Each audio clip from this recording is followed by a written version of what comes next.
चारधाम यात्रा की तैयारियां आखिरी चरण में हैं। कल यानी 22 अप्रैल से चारधाम यात्रा शुरू हो जाएगी और इस बार रिकॉर्ड तोड़ श्रद्धालुओं के चारधाम पहुंचने की उम्मीद है। अब तक करीब 14.5 लाख रजिस्ट्रेशन हो चुके हैं।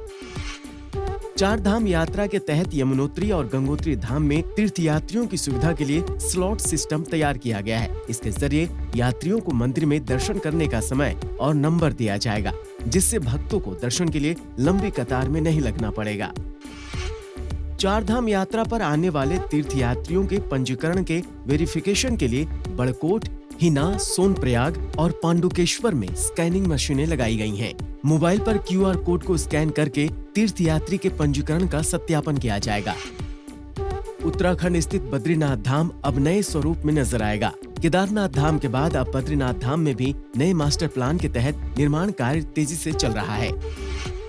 उज्जैन स्थित महाकाल मंदिर में अब काउंटर पर लंबी लाइन नहीं लगानी पड़ेगी। भक्त अब अपनी सुविधा के अनुसार दर्शन के लिए ऑनलाइन ही स्लॉट बुक कर सकते हैं। देश भर में कल अक्षय तृतीया का पर्व मनाया जाएगा। इस दिन भगवान विष्णु और माता लक्ष्मी की पूजा का विशेष महत्व होता है। इसके साथ ही कल भगवान परशुराम का जन्मोत्सव भी मनाया जाएगा।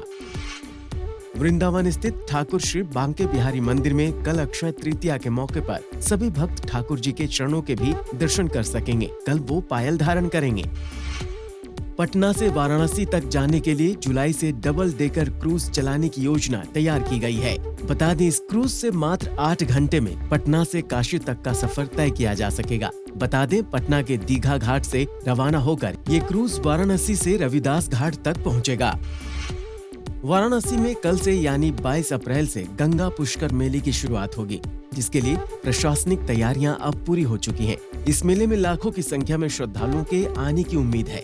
बता दें, ये मेला प्रत्येक 11 वर्ष के बाद गंगा नदी के तट पर आयोजित होता है। वाराणसी में गंगा तट पर लगने वाले पुष्कर मेले के लिए भारतीय रेलवे द्वारा विशाखापत्तनम से वाराणसी के बीच स्पेशल ट्रेन का संचालन किया जा रहा है। बता दें, यात्रियों की सुविधा के लिए 18 मई तक स्पेशल ट्रेन चलेगी। नेपाल में वसंत आगमन के स्वागत में निकाली गई विशाल सिंदूर यात्रा। इस उत्सव में करीब 35,000 लोग शामिल हुए। साथ ही लोगों ने 2 क्विंटल सिंदूर गुलाल उड़ाकर जश्न मनाया।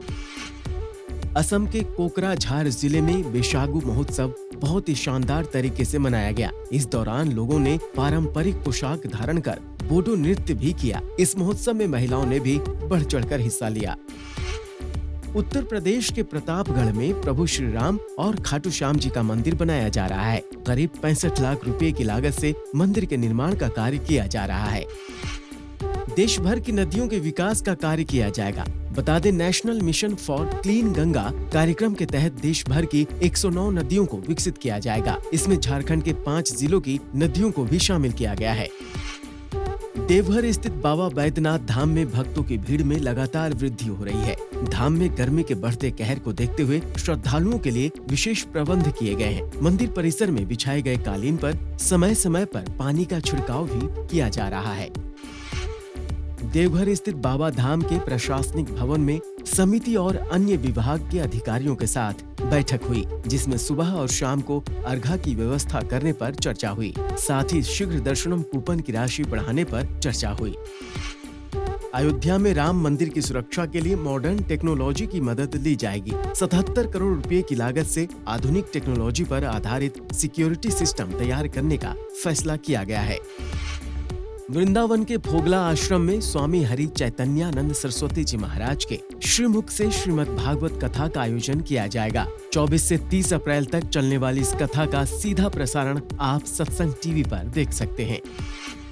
बागेश्वर धाम सरकार 24 से 30 अप्रैल तक मध्य प्रदेश के बहेरिया में श्रीमद् भागवत कथा करेंगे। 7 दिनों तक चलने वाली इस कथा में भारी संख्या में श्रद्धालु पहुंच सकते हैं। साथ ही कथा के दौरान 1 दिवसीय दिव्य दरबार भी लगाया जाएगा। वृंदावन के श्री राधा वल्लभ मंदिर में हरिवंश महाप्रभु के जन्मोत्सव की धूम है। इस महोत्सव में शामिल होने के लिए देश ही नहीं बल्कि विदेशों से भी भक्त आ रहे हैं। 23 अप्रैल से 1 मई तक चलने वाले इस महोत्सव में राधा वल्लभ जी कई तरह के कुंजों में दर्शन देंगे। वैशाख शुक्ल पक्ष एकादशी 1 मई को श्री हरिवंश महाप्रभु का 550वां जन्मोत्सव भव्य रूप से मनाया जाएगा।